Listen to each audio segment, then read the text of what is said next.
क्या कभी आपके साथ ऐसा हुआ है कि कोई शख्स आपके साथ बारहा बार गुस्से में बात करे और आप भी उसके ऑल्टरनेट उसके साथ करख्त लहजा इस्तेमाल करें और लड़ाई बहुत बढ़ जाए?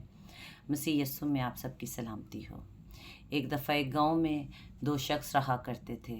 दोनों कसान थे और दोनों एक दूसरे के पड़ोसी थे। एक शख्स करख्त लहजे का इंसान था और दूसरा शख्स नरम मिजाज इंसान था। करख्त इंसान जो था वो झूठ बोला करता और अक्सर गांव में मुख्तलिफ लोगों से लड़ाई झगड़े किया करता और उस चीज़ को एंजॉय किया करता था।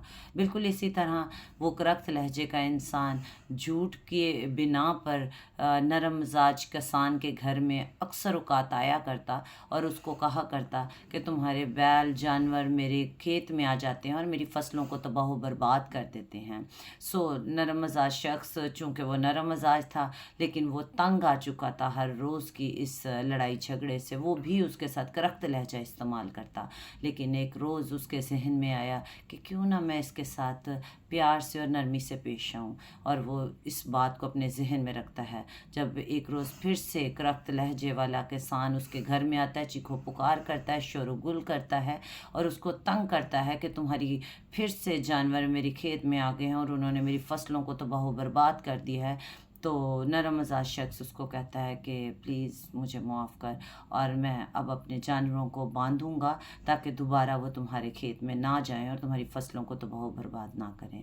बिल्कुल अजीज़ो, इसी स्टोरी की तरह खुदावंद यीशु मसीह भी मत्ती 5 बाब और उसकी 39 वर्स में हमें सिखाते हैं कि अगर इब्लीस तुम पर गालिब आता है और अगर कोई तेरे दाहिने गाल पर तमाचा मारता है तो दूसरा भी उसकी तरफ फेर दे।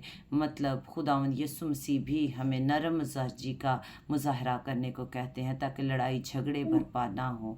और इमसाल 15 बाब और उसकी पहली आयत में लिखा है, नरम जवाब कहर को दूर कर देता है पर करख्त बातें गज़ब अंगेज़ हैं। अगर हम गज़ब में रहेंगे तो लड़ाई और ज़्यादा बढ़ जाएगी, लेकिन अगर हम खामोश हो जाएंगे तो इससे हमारी हिकमत शो होगी। तो ज़रूरत इस बात की है कि अगर कोई ऐसा माहौल हो और कोई मुसलसल आपके साथ आप लड़ाई झगड़ा कर रहा है तो ज़रूरत है कि आप वहाँ पर खामोशी का और नरमी का मुजाहरा करें। आमीन।